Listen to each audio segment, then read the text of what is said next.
How did that one look to you? It seemed very calm, very disciplined. Yeah, I mean, we looked for a response. I knew we'd get one, and that's our game. I mean, we have to. We knew we didn't play our game for long enough in the first game.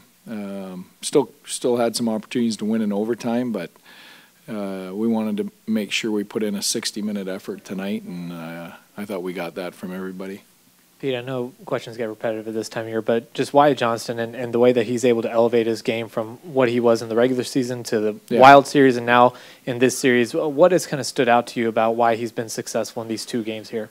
Yeah. Well, first off, I'm going to go on a little tangent, and I can't understand why he's not nominated for the Calder, with 24 goals during the regular season and what he's done, and how Miro Heiskanen's not nominated for the Norris, but that's my own little tangent sidebar. Yeah, I mean, he just keeps doing it every night, and does it different ways. I mean, greasy goal tonight around the front of the net. He also is great defensively. He's out with the goalie out in the last 2 minutes of a game. He kills penalties for us. Not much else to say. Just a great young player that's got a. I'm excited to see what he's capable of turning into. You guys got to the front of the Kraken net a lot tonight. Was that something that you guys were making a conscious effort to try to get to, or is that something that they were giving you tonight? Yeah. Well, we're a big, heavy, hard team. We score goals, in those areas of the ice we have all year. So I don't think it's anything different than we've been talking about doing all year, and has been part of our kind of DNA all year. You mentioned all these things about Wyatt that you see on the ice, but a lot of stuff that you've mentioned in the past has also just been about his calm demeanor. Is that something that is just you just have it or you don't, and how much of an asset can that demeanor be come playoff time?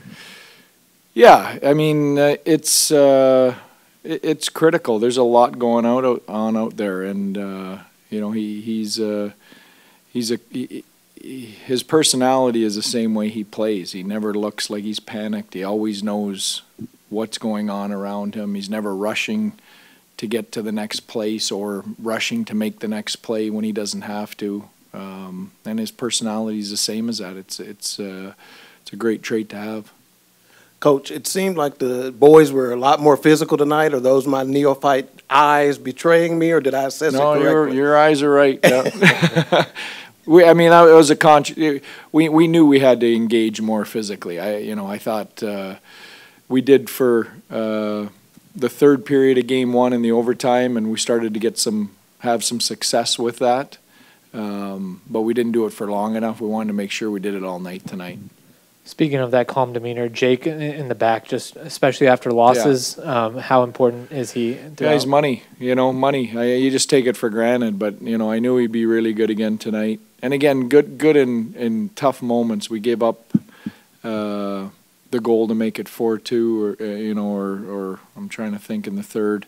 And and they're pressing. Then you're on your heels. He makes a flurry of 3 or 4 saves. We got stuck out there in a line change with some tired guys. He let us get through that, and then we can reset. So it's the timeliness of the saves, not necessarily the goals you give up, that are important, and he gets that. We talk a lot about the balance lines. Was this a great example of it tonight? It just seemed like every line came in with a big play. Everybody was good. Game 1, Joe Pavelski was great. Tonight I thought, we didn't have any passengers tonight. Can you talk specifically about Tyler gets his 5th goal of the postseason and what you thought about that line in particular? Big goal by Tyler, and again his 5th goal of the playoffs, and all from the same areas of the ice, right around the tough parts of the rink and in front of the net, and tips and tough area goals, which is where you have to go to score in the playoffs. So that's what I'm most happy about, is that he's going there and he's getting rewarded for going there. And he scored some huge goals for us so far in the playoffs. And that line's, I thought Robo was really good tonight. Had some looks, won some battles, was skating well. So that's a good sign. I think it's just a matter of time before he starts to score again too. Pete, we've obviously talked about Wyatt living with Paz, but the last couple of weeks he's had to watch him go through something with the concussion and all that.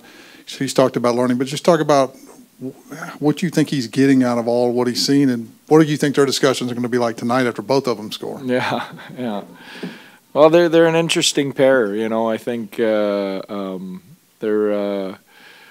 you know, it's fun to watch because you know, Wyatt is just starting his career, and Joe, you know, has done everything but win a cup, and you know, Joe understands the importance of the messaging and what he's teaching Wyatt, and I think Wyatt is gonna appreciate that, you know, down the road, probably a lot more than he does now. He's a pretty smart kid, but I think he's gonna really get it probably 10 years from now when he looks back and goes, wow, was I lucky to be in that situation with that guy.